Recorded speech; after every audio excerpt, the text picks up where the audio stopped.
You're watching How Leap. Let's turn off HDR videos on your iPhone. HDR or high dynamic range is automatically used for recording.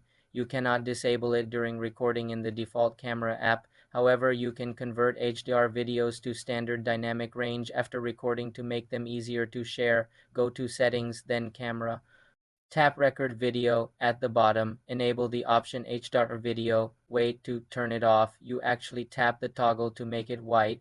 This will stop recording new videos in HDR. For videos already recorded in HDR, go to Settings, Photos, scroll down and turn on Auto HDR or ensure View Full HDR is off to make them play in SDR on your device.